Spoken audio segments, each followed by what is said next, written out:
Well, that's right, boys and girls. We got more crap on the bench today. Got some Radio Shack in. The customer insists on it be cleaned and repaired. Got it plugged in and there's no power. You're seeing the LED light up here in the back. The actual power lamp is there sideways.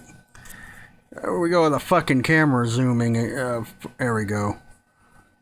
There's the actual indicator. And that. And, fuse. Let's get you out of there, fuse.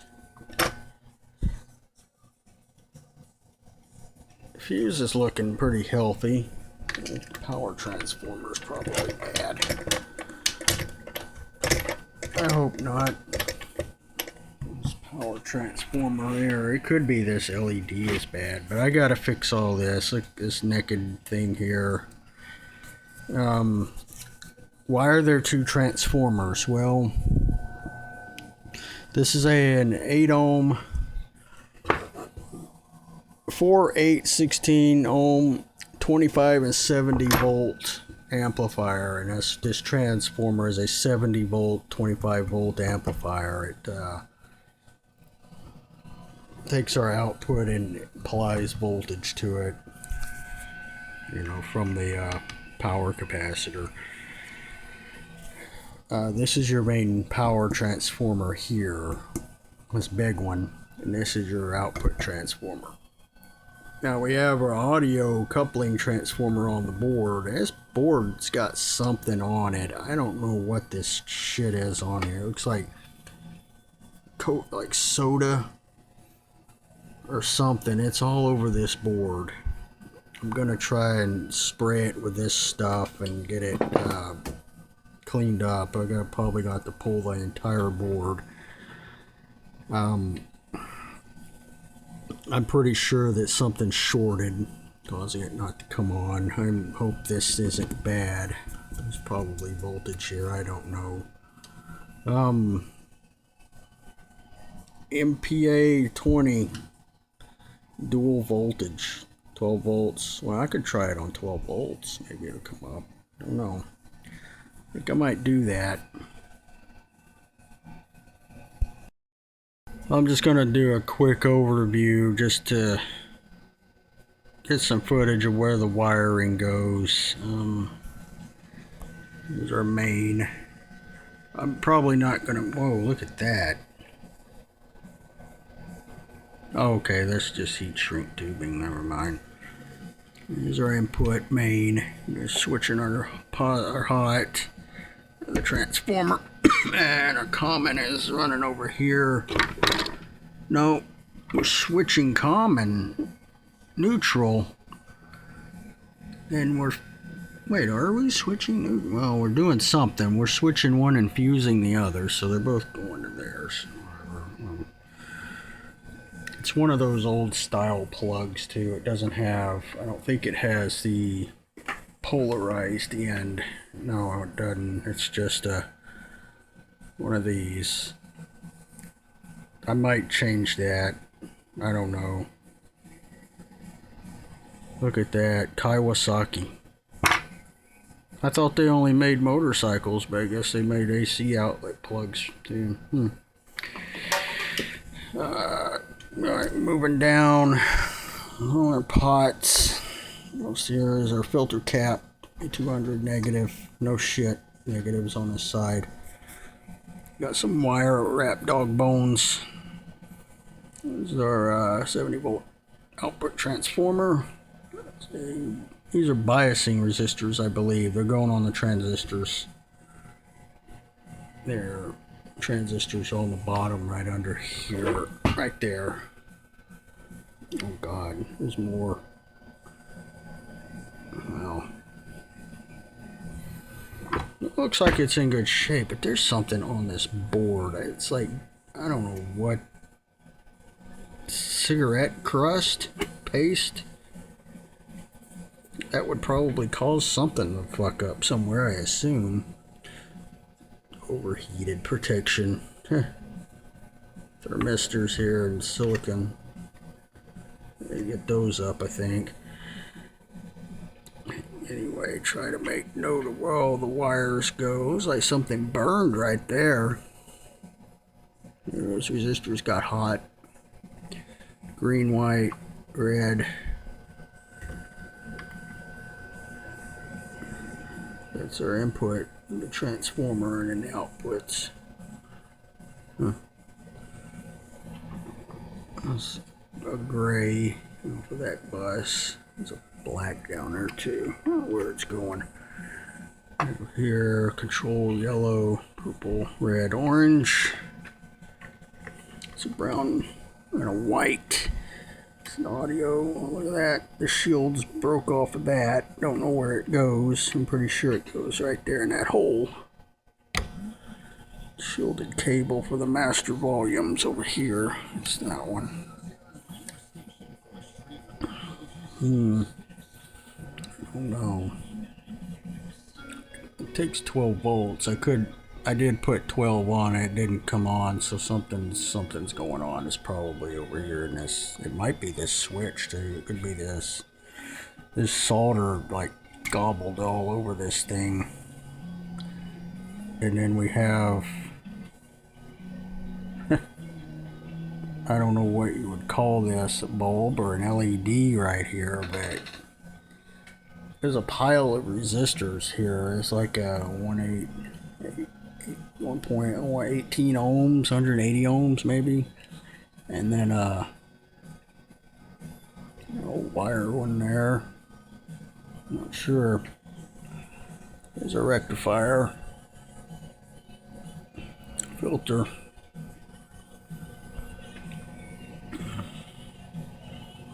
The old round top transistors here. Well, I'm pretty sure there's bad caps in this thing. If not, I don't know what all that is on there. It's nasty. I might have to get some gloves on. Why do we wear gloves? You can never figure it out. Look at that. It's gross. I'll go wash my hands when I'm done. Anyway, I'm gonna dig into it. See if I can get it to come on. I'm gonna check this on the meter. See what she says. Go from there. Alright, boys. Back here. And took out the filter cap. Checked it. This big thing here. Yeah, it's within spec. It's got a little leak, but it's not too bad. I'm gonna put it back. It's fine, and we'll see what it does. But our culprit is this here. It's a diode, which was on this tab. It ran over to the positive of the capacitor. The transformer. She tested bad, which that would cause it not to work. I have a suitable replacement here. This one is a 0347, so it's on it. It's bad. I have a 1N5408. We'll put it in there. Try to finagle it in. And good measure, I'm gonna change this little guy out here too, just in case. I could put this big RG4A in. I don't think I'll go that route though. Now we're gonna reuse this. I put this on here. Yeah, it was in spec, but leakage was a little bit on it. It wasn't much, but it'd be good enough. It's not bulging, or anything like that. So I'll put him in and see what it does. If it won't work, then I can always use this more modern one that tested new. It was pulled out of a new power supply that never got used, so it tested okay. The problem is, how am I going to hook all them wires to that little lead? So I might have to improvise a little perforated board or something for it. Besides, it won't go in the clamp either. So I could gut this capacitor and put that little thing in there. Anyway, that's where we're at. We're going to do some diode changes. Put the cap back in. See if she kicks up. Yeah, I'll be back. Okay, I got the new diodes in, put the cap back. Fixing to start with the negative rail. I'm going to redo all this crap. And I wanted to go over something that was not done in this set, and I did it. I put hooks in these and hooked them in. And what I do is I make a good mechanical connection, a J-hook, before I go to, that way I can hook them on before I solder them somewhere.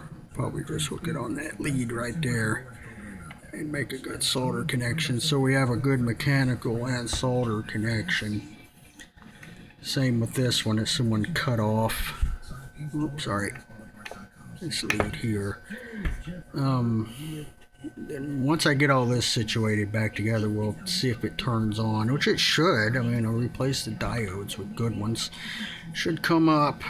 I don't know what all this junk is on the board. It's bothering me. All that shit on the board. I might leave it. Fuck it. I don't know if this person had an animal or something that kind of took a leak on it or what. I put my fingers. I didn't wash my hands, so run out of gloves. I gotta get some more gloves. But anyway, when you're working on things that have terminal bus strips like this, like that, if you can, wherever you can, use this technique with the J-hook. Put the little hook in, and then good physical, good solder. Excuse me, guys. Jeez, cat hair. I have a cat here, and I'm allergic. But, you want a good mechanical connection as well as electrical, especially in little things like this that they might move around a lot. See, this thing here is pretty rigid now. It's not going nowhere. Before it was all loose. And when I took out the old diodes, this one, you could see this one had kind of a hook on it, but the big one I took out, if you remember, it had no hook. It was just laid onto the terminal with solder, and they were relying on the tensile strength of solder to hold it, and that, I don't like that.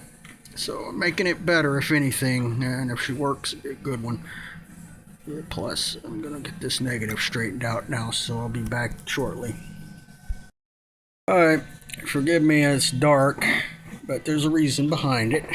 I don't get that glare. I'm gonna turn this up on power supply, variac over here, and my bench light will come up too, because it's on the same socket.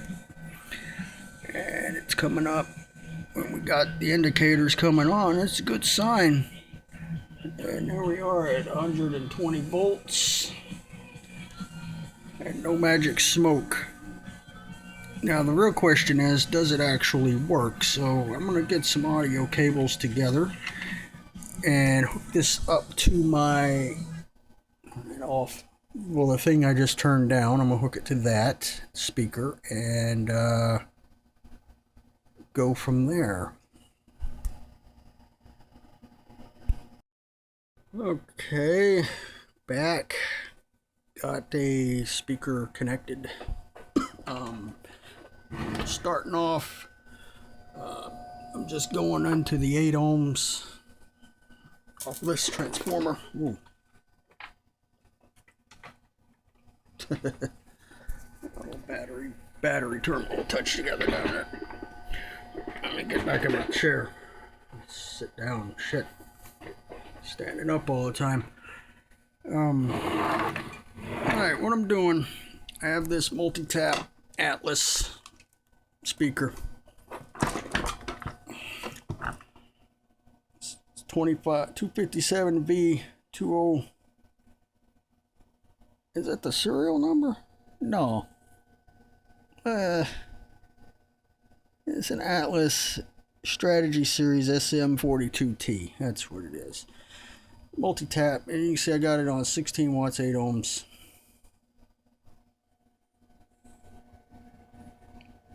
8 ohm do not use, 16 watts do not use. And then you know, it tells you 100 volt 70.7 right there. Do not use at 16 watts. You know, these are 8 ohm settings, 16. And this lower one here, I'm not sure what the lower one is. But you just take a little screwdriver and just pop it into place. Like that. You know, you can run them up, 70 volts. 8 ohms is coming straight out of the output, more or less. And if it's working, then the 70 volts should work, but we'll check that too. All I do is take off of this terminal and move it down there on that one. See if she works. But right now, I'm going into the auxiliary phono input. Here's my wire running up. It's going up here to this. I've got a patch through cable off of this mixer tape input, which is the music that was playing earlier. Through this big, you know, I was using that amplifier, that electro voice right there, but it's not hooked up now. We're using this little one now with the speaker, so that's how I'm connected. Just, you know, a patch, turn it on. If it's working, we should hear sound. Let's give it a little stick. Yeah, we got sound. Let's kick this up to about halfway and give us some.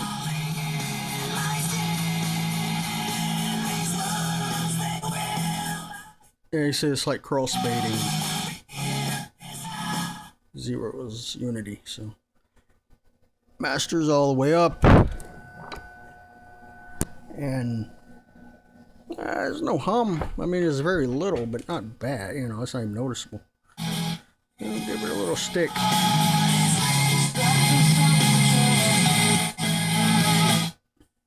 Well, it's working. It's tone.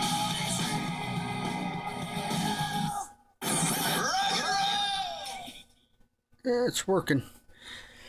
So yeah, it's fixed. I guess we can check the 70 volts. I'm going to turn them off. See if I can do this one-handed.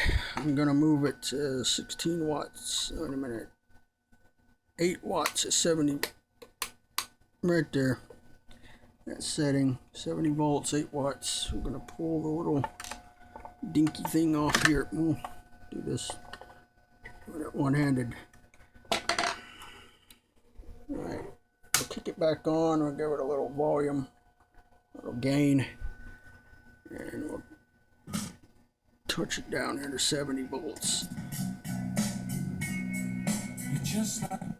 Oh yeah, she's working. Well, she's not on there good, but there she is. Your skin makes me cry. You float like a feather in a beautiful. Well, 70 volts is interesting when you're dealing with like powered speaker circuits like this. 70 volts is interesting because see, on 8 ohms, you can run pull this out of here. Oh, excuse me. On the back of this, and a lot of commercial amplifiers, even some consumer stuff, you'll see either those 3 terminals or you'll have a switch in the front with 4816. And what that means is with 8 ohms, you can only run 1 speaker on that channel. 8 ohms. All right. You can run them in parallel on 4 ohms. That means you can have 2 speakers in parallel with each other on 4 ohms. And for 16, you can have 2 speakers wired in series with each other on 16 ohms. 8 ohms is for 1 speaker. If you want to use like a car stereo amplifier in your house for whatever weird reason, they're 4 ohms usually. And you're going to want to hook your speakers in parallel. Don't hook an 8 ohm speaker to that because it's too much. It will mess your amplifier up. You'll burn it up. 70 volts is your most efficient way to run on more speakers. It's a 20-watt amplifier, okay? Now you can set, I say this little speaker here, you can set it to 4 watts. And 4 watts, do the math, 25 watts by 4, you can have 5 speakers wired in parallel, daisy chain, positive, positive, negative, another one wired right in, up to 5 on 70 volts at 20 watts. You have 5 of these speakers wired. Whereas on 8 ohms, you only have 1, 16, you have the series or parallel 4, and there are different losses between parallel and series, Usually when you're doing stuff like that, you're wiring up tweeters and mid-ranges and things like that. So, in a normal house situation, you have a stereo amplifier with 2 8-ohm ports. You have 2 speakers, okay? Well, with a 70-volt amplifier, you can have more than 2, but your speakers need to have the provisions for 70 volts. You can't hook a regular Radio Shack bought speaker to 70 volts. You'll fry the damn speaker coil. The voice coil will go, the magic smoke will come out, and you don't want that. So that's where these transformers come in. You have a transformer and an amplifier. But in this speaker is a matching transformer, and this is like an L pad here that changes your settings, whether it's using that transformer and what tap on that transformer. It's a multi-tap transformer. It's got, a little tap, 1, 2, 3, it's got 5 taps. The impedance of the speaker in this cabinet is 8 ohms, but the impedance of that transformer might have a tap for 500 ohms, 250 ohms, whatever for 70 volts, 8 ohms, of course, down here, and a 416 for lower power or higher power. So it's a multi-tap transformer, and this is your tap selector, and this is your input pad. And most commercial speakers that you buy will have these things, and also have where you wire them up like this, and a little cover with some screws, with some heavy duty brackets and stuff, depending on your speaker. Big stadium horns will have multiple taps on the back of the actual driver. We'll have different taps, 10, 20, 50 watts, whatever, and it's all 70 volts. And but for this amplifier, we'll run 5 of these speakers in 70 volts, or 1 of these speakers at 8 ohms. And that's the fundamentals of these, and that's why these amplifiers, these commercial things, even though this is the cheapest of cheap, but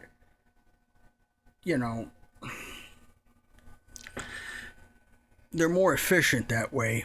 But 70 volts, you'll always have a pair of transformers. You'll have the step up converter here, and then your step down multi-tap in each speaker. The same goes for 25 volts. If you have a shorter run, you would use 25 volts. You have a mediocre run, you'd use 70, and bigger amplifiers will have 100 volts for long runs. Systems, long home runs, like in sports arenas and stuff, we'll use 70 or 100 volts, whereas in like a grocery store or department store may use 25 volts. All those ceiling speakers that you'll see like in a department store or a shopping mall or in Walmart or something, more or less is using 25 or 70 volts, and they're all wired in parallel down the line, and they have little amplifiers. They might be set to like 2.5 watts or something, and which is plenty, and that's what they play the music in the stores with. It goes 70 volts. They're not 8 ohms, they're 70 volts. In fact, I've got some of those speakers around here, and they have the speaker and the plate that hooks into the ceiling tile. The speaker sits on it, it bolts down, and there's a little transformer, a little smaller than this, on it with multi-taps. And they're just wires. There's no selector like here. They're just wires, and what you do is you hook up the wires for the wattage you want passed through to the speaker itself. So You might tap it for 5 watts or 2.5 or whatever, depending on your amplifier and how many speakers you got to put in. You want to get the most out of your amplifier, and that's how you do it. Use one of these two here, depending on how long your home run of wire is. Your home run being your main run of wire to down the line of speakers from the amplifier to the last one will depend on whether you're using 25 or 70. I almost always use 70. That way I know for sure that all the sound is going to get to the last speaker in the chain and no one's going to be short dipped. But you know, it all depends on the sound man and who's doing it and the technician. But yeah, that's basic fundamentals of sound. If you want an efficient system, use something like that on a lot of speakers. Most homes though will just have 2 speakers. You might have some outside. Now if you want, like in your home, you want some speakers around your backyard, around your pool or garden or whatever, as well as in your house, and I recommend you have 2 amplifiers. You have your main amplifier in your house, your receiver, and then you come out of that to your little speakers there, your surround or whatever you got. But you want to break off of that onto something like this for your outdoor sound and use a 70-volt system where you're only running a single pair of wire to hook all these things up. You're not running a whole bunch of wires and a bunch of amplifiers. You just have the one, and then you can adjust your gain and everything. And you would go right in like I did up here. Say this is the back of your receiver and this is going off to your house amplifier. You would get a cord like this. It come out of your tape output or whatever, and run it to the outside amplifier. And if you want sound outside, you just turn it on and turn it up. Outdoors would be working. And that's the basics. Maybe it helps, but this thing's working. I'm gonna get it back together now and call the customer and get some money. And I'll see you guys later.